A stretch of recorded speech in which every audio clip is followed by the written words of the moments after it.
والتين والزيتون وطور سينين وهذا البلد الأمين لقد خلقنا الإنسان في أحسن تقويم ثم رددناه أسفل سافلين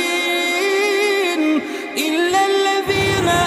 آمنوا وعملوا الصالحات فلهم